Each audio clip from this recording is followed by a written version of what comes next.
JC Jail Farm Park, first one of its kind in India, now in Hyderabad. 50% discount on Magic Pass.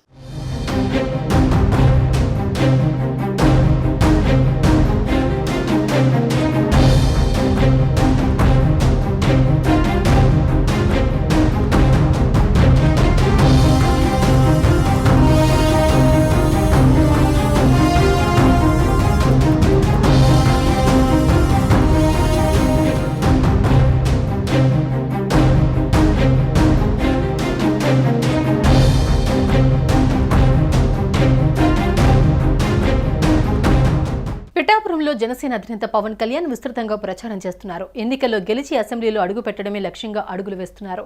ఇందుకోసం పిఠాపురంలోనే ఓ ఇంటిని తీసుకున్నారు. ఉగాది రోజున కొత్త ఇంట్లోకి గృహప్రవేశం కూడా చేశారు. అక్కడి నుంచి పిఠాపురంపై ఫోకస్ పెట్టారు. ఇక పవన్ కళ్యాణ్ పై అభిమానంతో కొంతమంది రెల్లి వర్గాల మహిళలు ప్రచారం చేస్తున్నారు. ఒక వ్యక్తి అయితే ఏకంగా తన మేకలను అమ్మేసి పార్టీ కోసం ప్రచారం చేస్తున్నాడు. యూట్యూబ్ వీడియోల ద్వారా ఈ విషయాన్ని తెలుసుకున్న పవన్ కళ్యాణ్ వారిని పార్టీ ఆఫీస్కు పిలిపించుకుని నేరుగా మాట్లాడారు. వారిని ఆత్మీయంగా పలకరించారు. పిఠాపురంలోనే ఉంటానని, నియోజకవర్గాన్ని అభివృద్ధి చేసి చూపిస్తానని పవన్ కళ్యాణ్ వారికి హామీ ఇచ్చారు.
సుమన్ టీవీలో మీ పర్సనల్ అండ్ బిజినెస్ ప్రమోషన్స్ కోసం కింది నెంబర్కి కాంటాక్ట్ చేయండి.